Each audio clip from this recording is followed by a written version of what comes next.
ഞാൻ കിച്ചുവിന്റെ കാമുകിയല്ല, ഭാര്യയാണ്. എല്ലാം ഉപേക്ഷിച്ച് കിച്ചുവിന്റെ കൂടെ ഇറങ്ങി തിരിച്ചവളാണ്.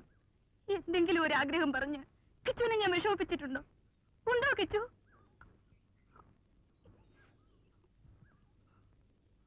പറഞ്ഞു, മാറി താമസിക്കാമെന്ന് പറഞ്ഞു.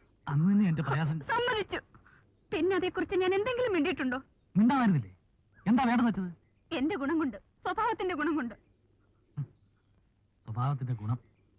പണത്തിന് നടുക്കിടുന്ന വളർന്നതിന്റെ അഹങ്കാരമാണ്. വീണ്ടും പണം പണം പണം. പണത്തെ മോഹിച്ചായിരുന്നെങ്കിൽ കിച്ചുവിന്റെ കൂടെ ഞാൻ ഇറങ്ങി തിരിക്കുമായിരുന്നു. കിച്ചുവിന് പണക്കാരെ പുച്ഛമാണ്, എന്റെ ഡാഡിയെ പരമ പുച്ഛമാണ്. അല്ല, ഞാൻ പൂവിട്ട് തൊഴാം. എന്തിനാ അസൂയപ്പെടുന്നു കിച്ചു? എന്റെ ഡാഡി പണക്കാരനായെങ്കിൽ രാപകൽ ഓടി നടന്ന് പാടുപെട്ടിട്ടാണ്.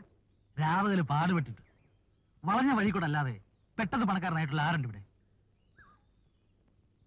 രാപകൽ പാടുപെട്ട് പോലും അത് വേറെ വല്ലതുമായിരിക്കും.